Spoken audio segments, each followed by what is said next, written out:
tous, nous sommes ce matin sur Torah TV et nous sommes heureux de vous retrouver pour cette émission spéciale sur le Chitat, le Chumash, le Tanya, le Rambam et bien sûr la Parasha.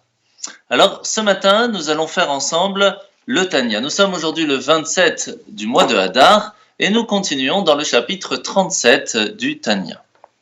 L'Admour HaZaken nous a expliqué jusque-là comment est-ce que l'importance de faire des bonnes actions nous permettait en fin de compte de faire le pourquoi nous sommes venus dans ce monde. C'est pour cela que le fait d'agir avec notre corps, quelle que soit l'action que l'on va faire, cela va en fin de compte nous permettre d'amener Dieu dans ce monde. C'est pour cela qu'aujourd'hui l'Admour HaZaken va nous parler d'une mitzvah spécifique. Une mitzvah qui a une force mais assez extraordinaire. C'est la mitzvah de la tzedaka. Qu'est-ce qu'elle a de spécial cette mitzvah ? Eh bien, de façon générale, on sait que la mitzvah de la tzedaka, elle est vraiment très forte parce qu'elle permet de partager ce que l'on a. Mais surtout, c'est vraiment Ikar, c'est vraiment la partie la plus importante de toute la Torah. On le sait, regardez Hillel, lorsque on a posé la question à Hillel HaZaken, comment peut-on résumer toute la Torah le temps que je me mette sur un pied ? Il a répondu, ne fais pas à l'autre ce que tu ne veux pas qu'on te fasse. La façon comment est-ce qu'on peut partager, faire attention à l'autre, c'est vraiment la base première de toute la Torah. D'où l'importance de faire attention et de faire la tzedaka, de partager, ça peut être du temps, ça peut être de l'argent, ça peut être de la nourriture, mais le fait de partager, de penser à l'autre est vraiment une base dans la Torah. Plus que cela encore, cela permet, comme nous l'explique aujourd'hui l'Admour HaZaken, d'être Mekarev HaGeula. Cela nous permet de faire rapprocher la délivrance future. Pourquoi cela ? Alors on va essayer de rentrer un petit peu plus dans le détail dans ce qu'est la mitzvah de la tzedaka. En premier lieu, on sait bien que le jour de Rosh Hashanah, c'est le premier jour de l'année, le premier Tishri, où ce jour-là, nous allons en fin de compte fixer, si on veut, toute l'année. De quelle façon ? Eh bien, tout simplement, nous allons prier pour que toute l'année se fasse de la meilleure façon. Et à partir de là, l'argent que l'on va gagner, l'argent que l'on va utiliser, quel que soit l'argent, va être fixé pour toute l'année. Sauf deux. La partie de l'argent que nous allons utiliser pour Shabbat, pour les fêtes, ça c'est un autre compte, Hachem va nous le rembourser, dont l'importance de ne pas spécialement trop regarder lorsque on achète pour Shabbat, pour les fêtes, etc. Il ne faut pas s'inquiéter, il faut faire les choses bien, puisque nous faisons entre guillemets un cadeau pour Dieu, donc Dieu nous le rend automatiquement. Et bien sûr, comme on en a parlé un petit peu hier aussi, l'argent que l'on va utiliser pour l'éducation de ses enfants. Parce que dans ces cas-là, Hachem fait attention que lorsque nous utilisons, nous faisons, nous donnons tout ce que nous avons pour que nos enfants puissent rester sur le chemin de la Torah et des mitzvot, cela donne une certaine clarté, une certaine magnificence comme cadeau à Dieu. Et c'est pour cela qu'il nous les rembourse aussi. À partir de là, nous voyons que la tzedaka, elle est aussi tatzil mimavet. Elle permet de sauver une personne de la mort. Ça, c'est quelque chose qui est très fort. Eh bien, le jour de Rosh Hashanah, nous avons la possibilité aussi de prier pour cela. C'est pour cela que le jour de Rosh Hashanah, c'est une force très spéciale, puisque nous pouvons à ce moment-là tout choisir. Vous connaissez cette histoire d'un grand rabbi qui a demandé à ses deux neveux de marquer tout l'argent qu'ils vont donner à la tzedaka pendant toute l'année, et cet argent-là va être marqué sur un carnet. Vers la fin de l'année, quelques semaines avant la fin de l'année, avant Rosh Hashanah, ces deux neveux sont partis en prison et devaient plus de 400 pièces d'or au roi. Le rabbi vient les voir en prison et leur dit « Est-ce que vous avez bien fait ce que je vous ai dit ? Vous avez marqué dans le carnet tout ce que vous avez donné à la tzedaka ?» Il dit « Oui, bien sûr, rabbi. » Et tout était marqué là-bas. Après le compte, eh bien, il y avait déjà 396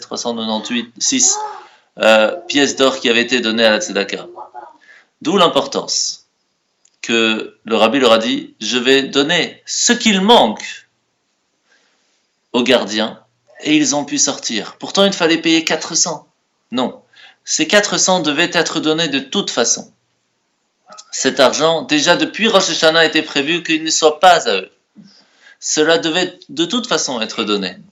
Autant le donner pour des gens que l'on connaît, des gens qui sont dans le besoin, que de le donner pour des impôts ou autres, ou encore pire pour des médecins, chas v'shalom. D'où l'importance de la force de la tzedaka. Pourquoi spécialement la tzedaka? Alors, la première base, c'est que l'Admorazaka nous explique aujourd'hui, c'est que lorsque l'on fait une mitzvah de façon générale, on utilise une partie de son corps pour le faire. Cette partie-là, ça peut être les téphilines, par exemple. On utilise les mains pour mettre sur le bras. On utilise aussi les mains pour allumer la menorah, la chanoukia, les nérotes de Shabbat. Mais utiliser tout le corps, c'est très rare. Et c'est pour cela qu'une des seules mitzvot que l'on connaît, qui utilise vraiment tout le corps, c'est la mitzvah de la souka. Lorsqu'on rentre totalement dans la souka, c'est tout son corps qui est utilisé. À ce moment-là, il y a quand même une force qui est un petit peu oubliée. C'est l'intérieur du cœur. L'intérieur de la force de toute la semaine n'est pas utilisé dans la souka, seulement le moment présent. Lorsqu'on donne la tzedaka, eh bien, nous donnons une partie de nous-mêmes, parce que nous avons travaillé durement pour gagner cet argent. Cet argent, cette force, cette énergie que l'on a donnée pour pouvoir gagner cet argent va être transmis à quelqu'un d'autre. Mais pourquoi est-ce qu'il faudrait donner quelque chose qu'on a gagné si durement? Et la réponse est simple. À partir du moment où on comprend que notre frère fait partie de nous-mêmes, comme on l'a expliqué dans le Tanya hier et avant-hier, eh bien, le fait de donner nous permet, en fin de compte, de partager une partie de nous-mêmes aussi pour nous. Et c'est pour cela que la mitzvah de tzedaka, elle est très très forte, parce qu'elle permet vraiment de transformer la personne aussi, de faire l'ouverture un petit peu de son cœur, et alors de transmettre ce que l'on a. Je vais vous donner maintenant quelques petites notions de la force de la tzedaka. Une des premières bases de la tzedaka, c'est que lorsque on sait qu'il faut donner de la tzedaka, la première base, c'est le maaser. Le maaser, c'est 10%. 10% de ce que l'on a. Pourquoi? Parce que, tout simplement, lorsqu'Hachem a créé le système du monde, on pourrait se poser la question, mais pourquoi est-ce qu'il y a des gens qui ont, des gens qui n'ont pas? Ce n'est pas très sympa pour ceux qui n'en ont pas. Et comme on va l'apprendre dans la paracha d'aujourd'hui, l'épreuve de la richesse ou l'épreuve de la pauvreté n'est pas plus petite ou plus grande, elle est simplement différente. Mais Hachem a créé un système assez intéressant.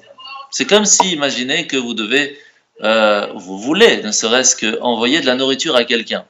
Vous faites une commande sur Internet et ça n'arrive pas. Alors la personne appelle, je n'ai toujours rien reçu. Attends, je vais vérifier.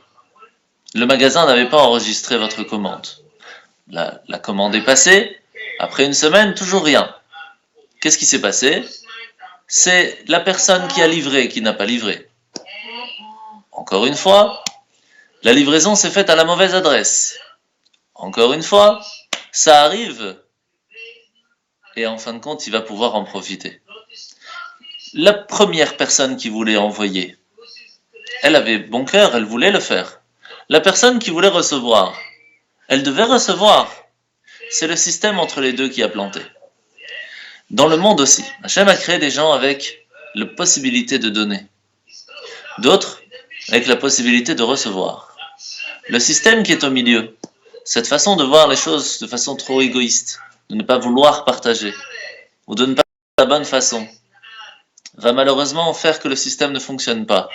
Et c'est à nous de faire fonctionner ce système. C'est pour cela qu'Hachem nous dit, il y a 10% de ce que tu reçois, que tu dois transmettre à celui qui est dans le besoin. On appelle ça le maaser. Dans la paracha, dans la Torah, lorsqu'on parle du maaser, c'est marqué aser te aser. 10%, tu vas donner. Pourquoi 10%? Tout simplement parce que t'es hacher. Lorsque tu donneras ces 10%, tu deviendras riche.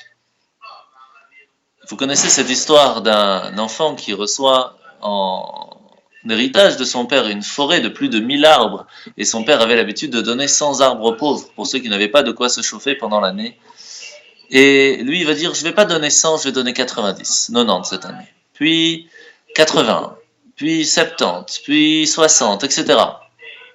Malheureusement, chaque année qu'il enlevait 10 de ces arbres, il perdait 100 arbres. Il y en avait 100 qui ne repoussaient pas. À la fin, il n'en restait que 10. C'est là qu'il a commencé à comprendre. Et il a donné 2 arbres sur les 10, à la place de 1. L'année d'après, il a eu 20. Et c'est comme ça qu'il a évolué, que sa forêt a donné encore plus que ce qu'il y avait avant. Parce que le fait d'avoir fait Teshuvah, d'avoir repris ses forces, de s'être repris, ça lui a permis de gagner encore plus. Le fait de donner 10%, c'est vraiment ce qui nous amène en fin de compte la richesse. Et je vais vous donner une des remazim, une des allusions que l'on trouve dans le mot THR. Lorsque l'on prend 10% du TAV, qui est la valeur numérique de 400, ça fait 40. Ça fait le même. 10% du Aïn, qui est 70 ou 70, c'est 7, c'est le Zaïn. 10% du Shin, qui est 300, ça fait 30, c'est le Lamed. 10% du Resh, qui est 200, ça fait Chaf. Le mot, ça donne Mazalcha, ton destin. Ton destin est basé par rapport à ces 10% que tu vas donner. D'où l'importance de faire la tzedaka. On va aller peut-être même un petit peu plus loin. Je ne sais pas si vous connaissez le Adbash. Adbash, c'est le Aleph, c'est le Tav. Le Bet, c'est le Shin. Comme le A, c'est le Z. Le B, c'est le Y, etc. Et le mot tzedaka, si on fait en Adbash, ça donne aussi le mot tzedaka. Parce que lorsque l'on donne, cela revient de toute façon. Hachem est content que l'on a fait attention à notre frère et lui, automatiquement, va lui aussi nous donner de retour. Faire attention aussi dans la mitzvah de la tzedaka parce que c'est marqué à Kohen Loïe. Cette partie-là que l'on doit donner, ce sera pour lui. Mais quand on traduit littéralement, et c'est ce qui pourrait se passer, chas v'shalom, lorsque la personne veut garder ces 10%, en fin de compte, c'est ces 10%-là qu'il va garder, mais pas les autres. Donc faire attention à bien donner ces 10%, c'est vraiment très important.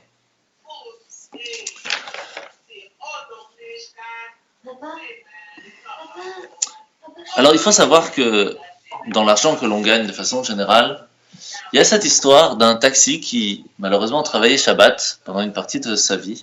Et le Rav, à un certain moment, va lui dire, écoute, je suis prêt à te payer ce jour de Shabbat que tu travailles, combien tu gagnes, je vais te donner ça. Et après un mois, on fait un tour. Et on verra combien de bénéfices tu vas gagner entre le mois précédent et ce mois-ci. Le taxi a dit d'accord, pourquoi pas.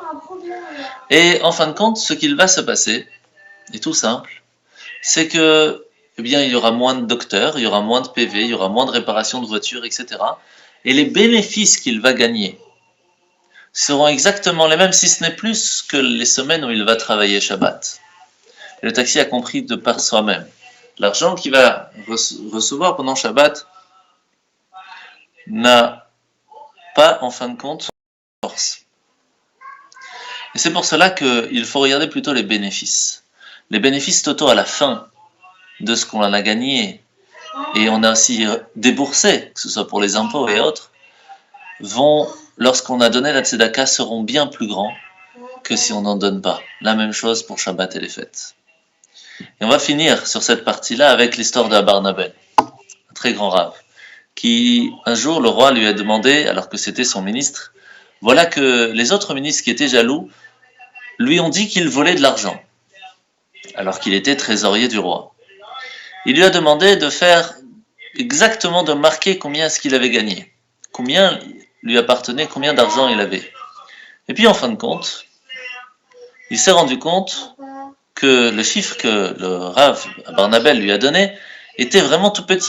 Ne serait-ce que le prix de sa maison était déjà 10 fois plus grand.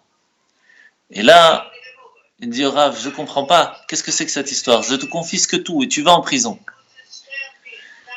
Mais quelques instants plus tard, il le rappelle, lui dit, je comprends pas, je te connais, tu es quelqu'un d'honnête. Qu'est-ce qui s'est passé? Que veux-tu me dire dans ce chiffre? Il dit, c'est simple, vous voyez bien qu'en quelques secondes, vous m'avez tout confisqué, il n'y a rien qui m'appartient. Par contre, cet argent-là que je vous ai marqué, c'est le chiffre de combien j'ai donné aux pauvres, aux orphelins et aux institutions qui en avaient le besoin. Cet argent, vous ne pourrez jamais me le prendre. Ça, c'est la seule argent qui m'appartient. C'est pour cela que nous apprenons de là la force de la tzedaka, que le Tanya et l'Admor Hazaken nous apprend aujourd'hui. La tzedaka est une force extraordinaire. Autant en profiter parce que c'est vraiment une des premières choses qui nous permet de donner à notre âme une force d'élévation. Je vais vous demander juste une seconde d'attente et je continue avec vous le Rambam. Tu sais pas tout débrouiller, tu peux pas le brancher. Mais c'est quoi ça? C'est quoi? C'est là, tu es là, tout le monde est là. Oui, mais je suis pas ici. Et alors? Mais ça veut dire quoi? Ah, mais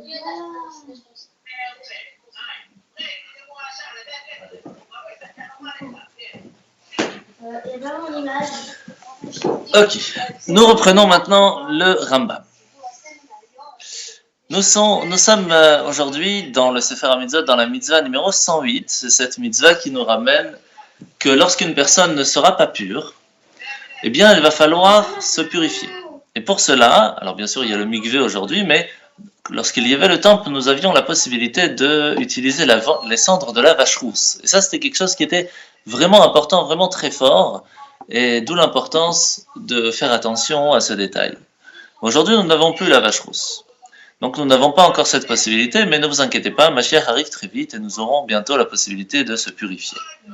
Aujourd'hui, Maïmonide, le Rambam, va nous rappeler qu'il y a en tout plus de 13 façons, ou métaux ou choses qui pourraient en fin de compte rendre pure ou pas pure la personne. Et nous allons parler aujourd'hui plus précisément des ustensiles comme on en a parlé les jours auparavant. Rappelez-vous que nous avions parlé que lorsque un objet n'est pas encore complet, n'est pas encore fini, il ne peut pas recevoir d'impureté. Tout simplement parce que ce n'est pas encore appelé un ustensile. Donc c'est encore un morceau de bois ou autre. De la même façon, lorsque cet objet serait brisé, que ce soit avant ou après qu'il ne soit déjà plus pur, il retrouve sa pureté. La question que le Rambam, Maïmonide, nous pose aujourd'hui, c'est quelle est la grandeur de cette brisure? Et la réponse, elle est qu'il faut qu'il y ait au moins un trou qu'une grenade normale, ni trop grande ni trop petite, pourrait passer. À ce moment-là, ce n'est plus appelé un réceptacle, et donc il ne peut plus recevoir quelque chose, puisque ça va tomber. Et donc cela va permettre que cet ustensile n'est plus appelé ustensile, et va donc automatiquement recevoir d'être pur. Par contre, il peut arriver des fois où il y a des objets avec des trous qui ont été créés de cette façon, comme par exemple des paniers d'osier, avec des trous. Cela ne peut pas être appelé un trou qui rendrait l'ustensile non utilisable. Et donc il pourrait recevoir cette impureté. Maintenant, il y a des ustensiles, des réceptacles, qui en soi ont été créés plus petits. Alors à ce moment-là, on ne regarde pas la même chose. On va regarder plutôt des petites corbeilles par rapport à l'olive, si une olive pourrait passer. Donc on va essayer pour résumer tout cela, par exemple, un panier à pain. Quel moment est-ce que ce panier sera appelé cassé? Lorsque un pain pourrait passer par ce trou et donc le perdre. Donc la même chose pour la corbeille à jardinier qui permet de garder des légumes. Si une olive passe, c'est pas un problème. Ça s'appelle quand même un panier à légumes. Mais si le légume tombe, c'est plus appelé un ustensile. Donc pour résumer, à partir de quand cet ustensile perd son nom d'ustensile? Lorsqu'il ne peut plus être utilisé de la même façon qu'il était utilisé avant. Parlons maintenant du bois. Un ustensile en bois qui est fendu en deux n'est plus utilisable. Donc cette brisure lui permet de perdre son nom d'ustensile et il sera pur. Sauf si c'est un ustensile qui a été fait de cette façon, qui peut de façon générale être coupé en deux et être utilisé sans la deuxième partie. À ce moment-là, il reste une seule chose et peut donc devenir impur. Par contre, un banc, par exemple. Un banc est fait comment? Une planche avec des pieds. S'il n'y a plus les pieds, c'est plus un banc, c'est une planche. Donc, il redeviendra pur. Par contre, ce banc-là, cette planche, si elle est utilisée et attachée à des cordes, et qu'elle permet encore d'être utilisée comme un banc, ça reste encore un banc. Et donc, elle restera pas pure. Passons maintenant au chapitre 7. Il y a des ustensiles qui sont faits en peau, comme par exemple des sacs de berger, ou autre chose, qui pourrait être utilisé comme ustensile, comme réceptacle, ou même des téphilines par exemple, ou des chaussures. Eh bien, elles peuvent recevoir l'impureté. D'où l'importance de faire attention à ces objets-là. Par contre, la peau qui protège simplement les mains pour ne pas que les épines puissent faire du mal aux mains, resteront purs, parce que ce n'est pas un objet, ce n'est pas un réceptacle. C'est pour cela que les gants, de façon générale, resteront toujours purs. Par contre, il y a des gants avec des poches. Là, c'est un problème, parce que ça peut recevoir quelque chose. La même chose pour une ceinture. Si c'est une ceinture comme une banane qui permet de mettre des choses à l'intérieur, ça devient un ustensile de réceptacle et peut devenir impur. Alors que si c'est simplement une ceinture qui tient le pantalon, non. Et donc, pour résumer, lorsque c'est en peau, si ça peut recevoir quelque chose, ça devient un réceptacle et ça peut perdre sa pureté. À la différence que si ça ne peut pas recevoir quelque chose, alors ça restera pur.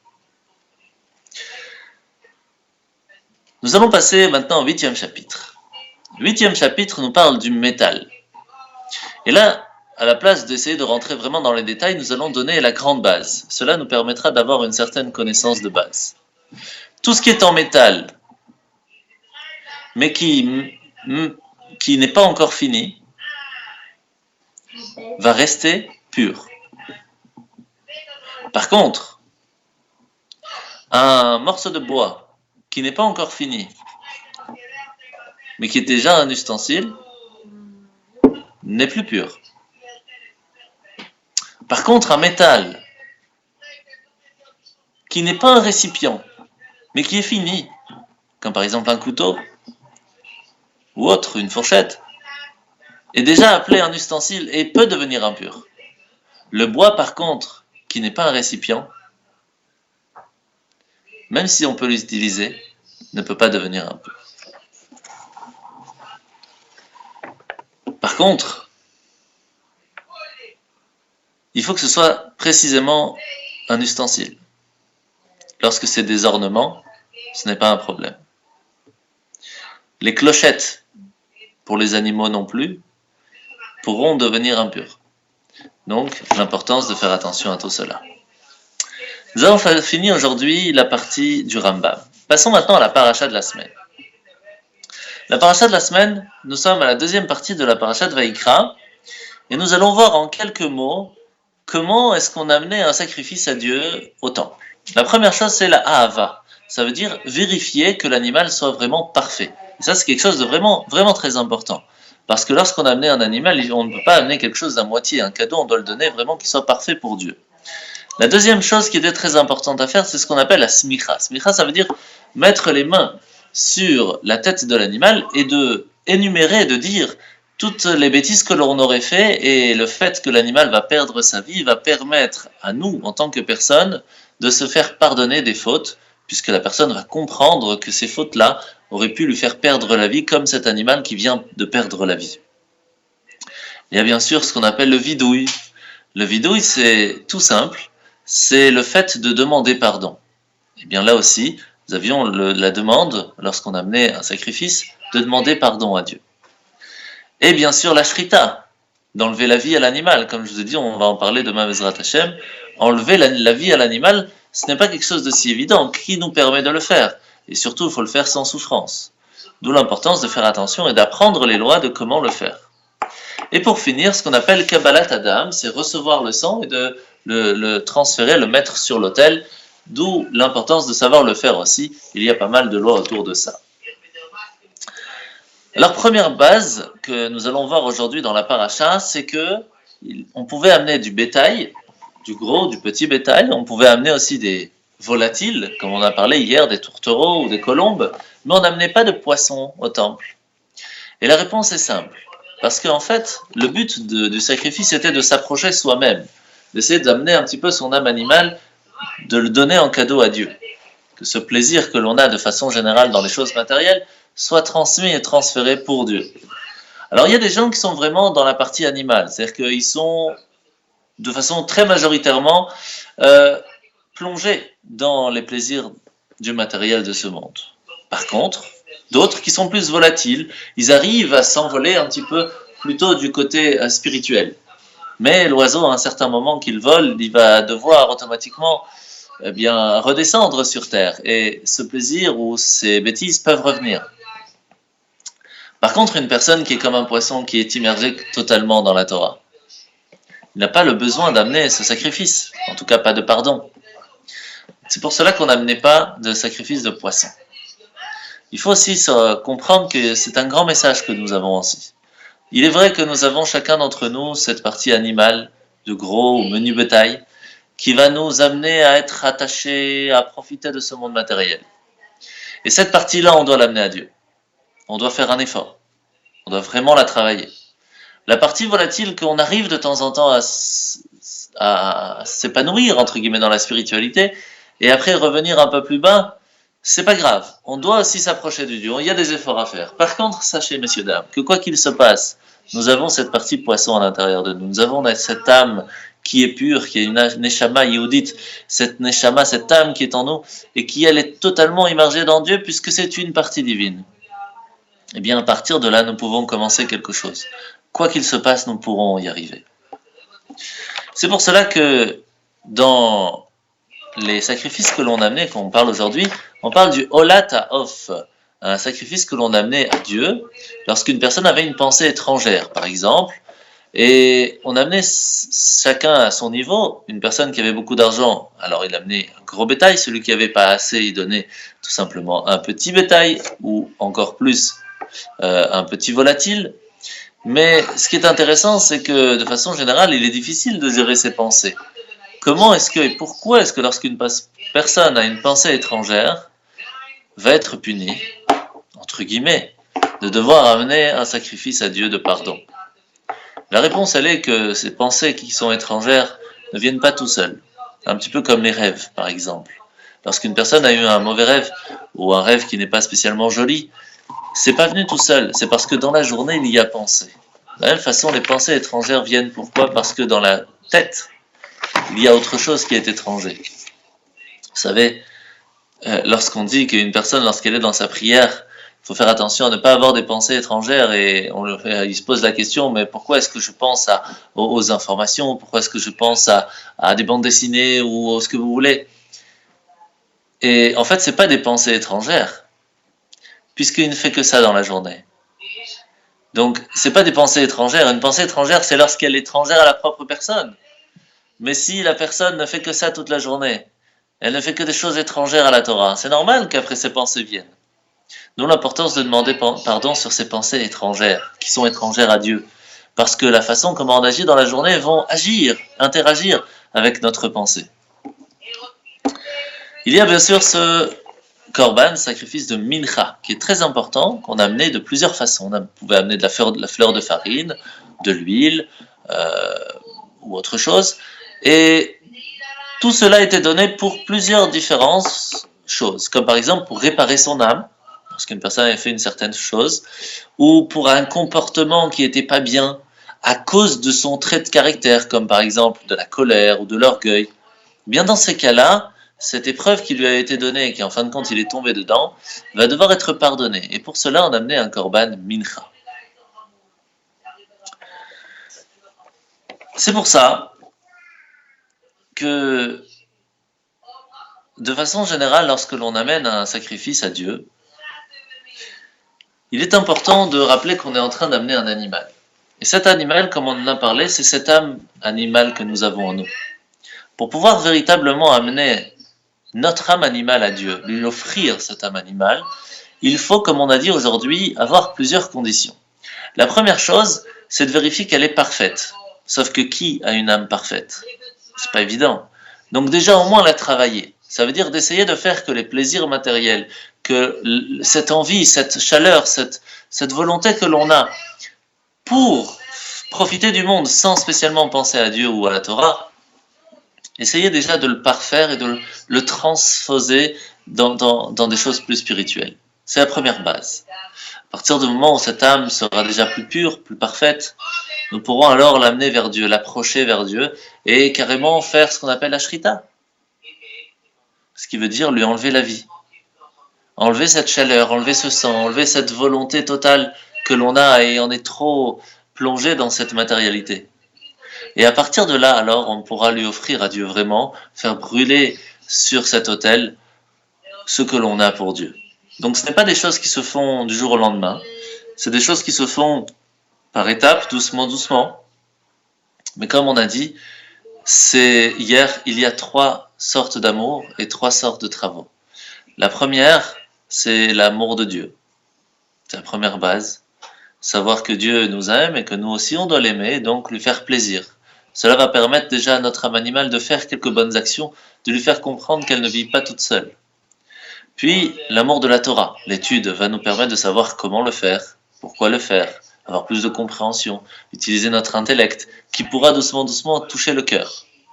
Et puis, en fin de compte, la plus importante des choses, l'amour du prochain. Que le cœur lui-même soit touché par tout cela, et alors transmettre et penser à l'autre. Ces trois amours sont basés sur les trois piliers du monde, sur la Torah, sur l'étude, comme on a dit, sur la tfila, sur la prière, qui en fin de compte permettent de remplacer les korbanot, les sacrifices qui se trouvaient dans le temple. Et puis en fin de compte, la gemilot rasadim, la façon comment on va aider notre prochain. Ces trois piliers sont en fin de compte ce qui vont nous permettre de réussir à s'approcher de Dieu. Et nous allons finir avec une petite histoire. Cette histoire ce roi qui avait un ami, ce seigneur-là avait perdu beaucoup d'argent et devait recevoir le roi chez lui à la maison. Le roi, étant donné qu'il savait sa situation financière difficile, lui envoie un message et lui dit « Ne te prends pas la tête à faire des choses extraordinaires. Ce que tu as, prépare-le de façon très simple, mais fais-le avec plusieurs cuissons. Cela permettra de donner des goûts différents et cela me fera très plaisir. » Eh bien, il faut comprendre que lorsqu'on était dans le temple, chacun pouvait amener ce qu'il avait comme cadeau à Dieu. Mais on pouvait le faire de plusieurs façons différentes. Et c'est ça qu'Hachem il attend de nous. C'est pas de donner le plus gros des cadeaux. Non, c'est de donner ce que l'on a, mais le donner avec la plus belle façon.